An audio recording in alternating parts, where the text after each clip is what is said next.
I told myself a long time ago I wasn't going to make this type of video.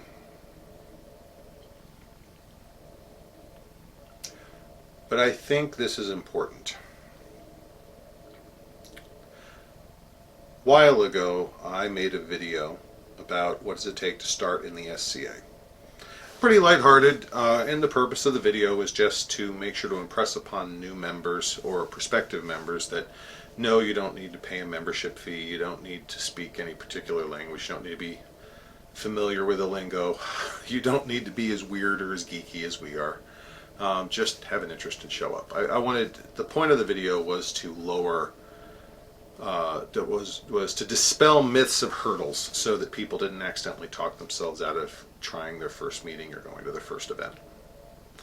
I still stand by the video. I had some great responses. A lot of people really enjoyed it.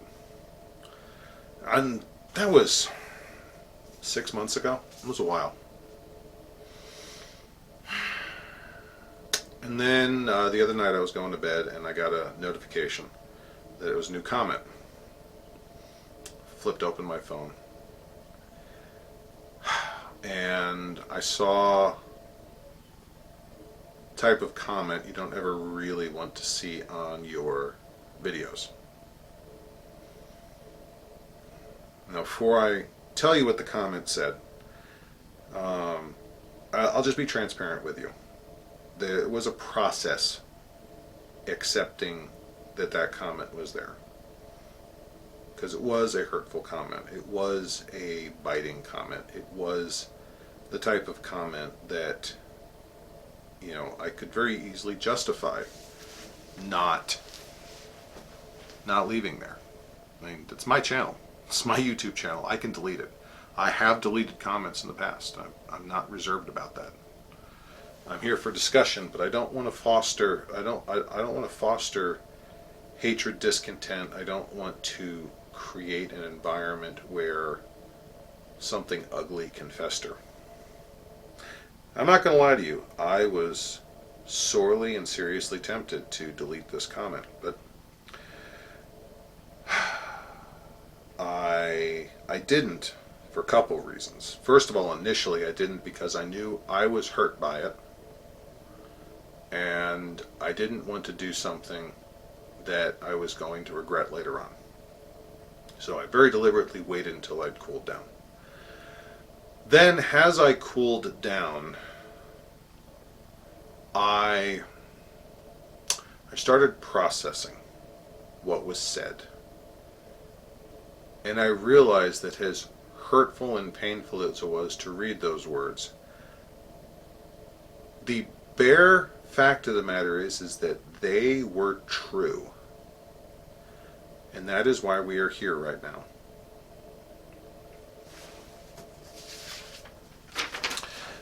These are the words. This is the entire comment. You need to know how to deal with bullies, bigots, and underhanded backstabbing.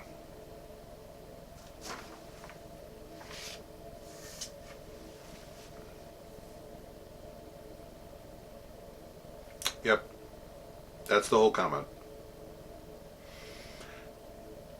It is entirely too easy for us, any one of us, specifically myself, to write this off as a troll. Not responding to the video, not dealing with the actual subject at hand, trying to direct the conversation. We can say whatever we want.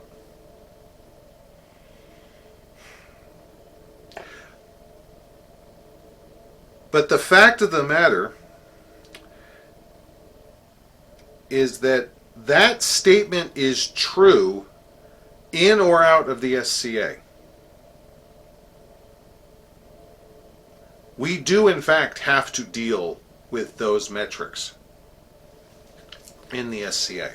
Now, I'm not saying everywhere. That's the implication of the statement, which is what makes it so painful and why I'm not wholeheartedly endorsing it, of course. But if we just delete that comment, we're just as absolute in the other direction. And I'm someone who doesn't like the idea of denying the very real fact that we do have bullies and bigots and backstabbers within our numbers.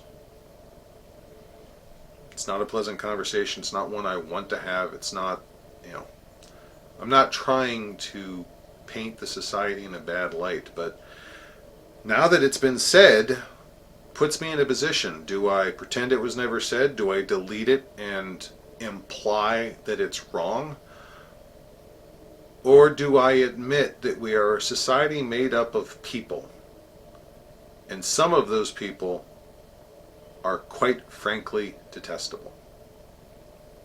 Is it a majority? No. Is it a minority? Yes. Is it a very small minority? Yes. But if we're going to be honest with ourselves, those people do exist. And this is not written by someone who's out to destroy the society. It's not written by a troll. You want to know who wrote this? This was written by someone who came to one of our meetings and ran into these people. This isn't a bully. This isn't a troll. This is a victim. This is someone who has the scars of either being bullied or discriminated against or backstabbed or watching their friends go through it.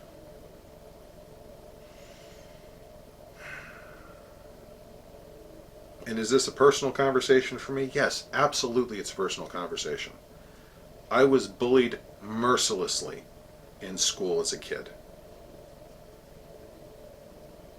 And my wife has not dissimilar stories. And, 15 years later, my son had a not dissimilar experience in public school. So, it's personal for us, and pretending it wouldn't be is a lie. So, am I emotional about this? Yes, you're absolutely right, I'm emotional. I'm not even pretending to be neutral on this. Where do you come in?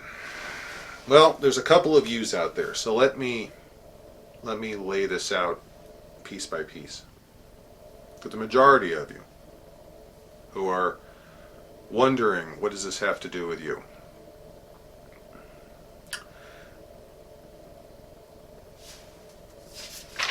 This was said about our society. We have to push back on the fact that this happens. Now, how do we do that? How do we do that? This is the important thing. You want to know how we do this? We start a dialogue. We start a dialogue, and we nurse that dialogue, and we maintain that dialogue with everyone around us at our local level and anyone we play with, regionally or kingdom or interkingdom level. We create an environment where people feel comfortable communicating with other people, so that when someone feels cornered, scared, offended, marginalized, they also know they have the option to reach out for help. Maybe it's a misunderstanding. Maybe it was an off-color joke. Maybe someone spoke in ignorance. All of these things can happen, and the only remedy, and all of their remedies, start with conversation. But if we are in a society where people don't feel comfortable engaging and talking about how they feel and how uncomfortable they feel about something, those remedies cannot be made to happen. They can't be effected.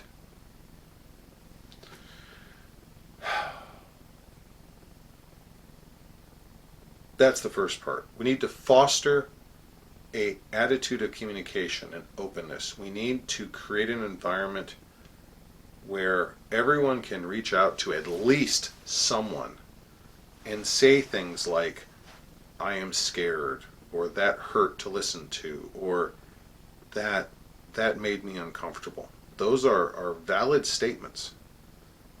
And if we want any hope of helping to remedy those type of situations, the first step is creating an environment where someone can express that they feel that way. So that's the number one thing you can do. That's the number one thing, is create the environment where we can have that talk, where we can have that conversation.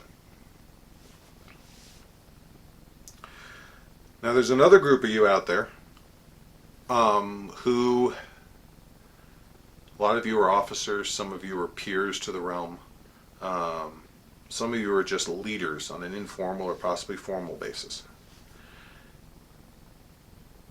People will look to you for leadership. And some of that leadership is how do you deal with those situations, but also some of that leadership is how do you deal with the people who are the architects of those situations? How do you deal with the people causing those concerns? Now, that's not a flowery way of saying, are you going to confront someone and call them out? A huge number of conflicts and insults and injurious statements come from misunderstandings. And the majority of people I know who have said things that were hurtful were honestly mortified when it was explained to them what was heard when they spoke. But that came from an environment where we could have that conversation and they could learn in a mostly non-confrontational way that what they said was hurtful.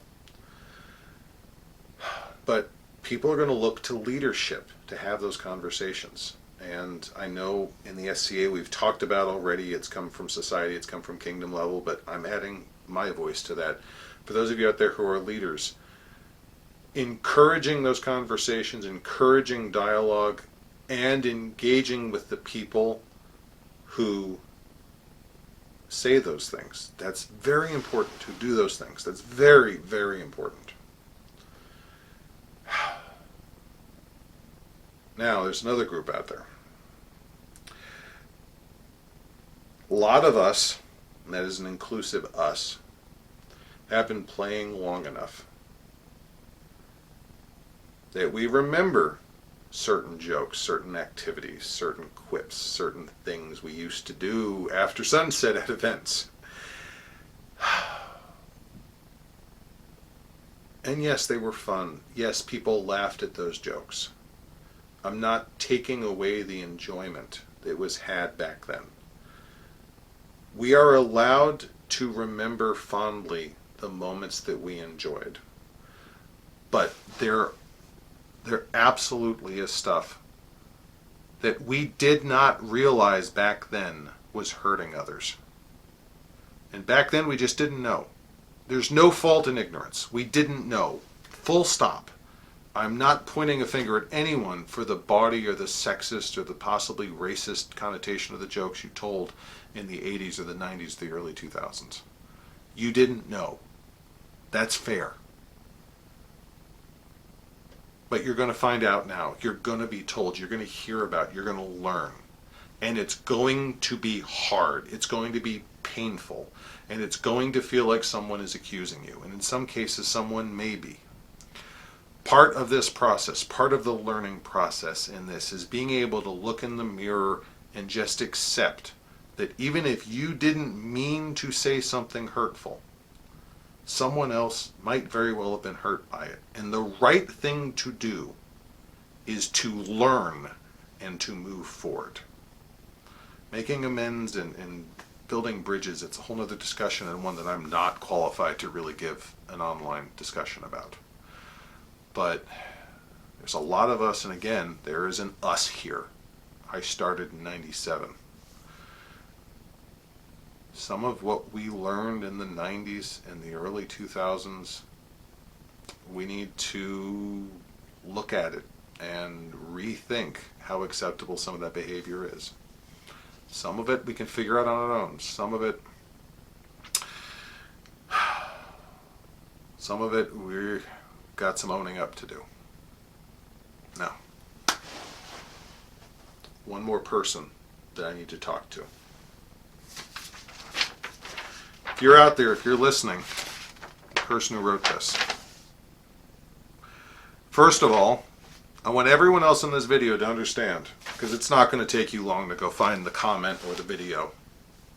But for here and now, I want everyone to understand, this comment, I declare sanctuary over it. None may attack it or its author in my name. The comment was, I don't even care if it was left in good faith, that's immaterial. I have decided, as the owner of this YouTube channel, that it is not to be removed, it is not to be attacked. You may engage with this individual, you may comment if they're willing to engage with you. I don't even know that they'll follow up. But on a very, very close measuring of that comment, I have decided that its value outweighs its anger for us. So, to you, good sir, or ma'am, I honestly don't remember the name at this particular moment. I honestly pray that you are able to find peace of mind and healing to move past the horrible experience that you were put through in the SCA. And I hope you find joy and longevity and great things in your future. Honestly and seriously, I wish nothing less for you. Everyone else out there, I know this is not a comfortable conversation. It's not one you traditionally tune in to watch, but it's one I felt we needed to have. Thank you. God bless.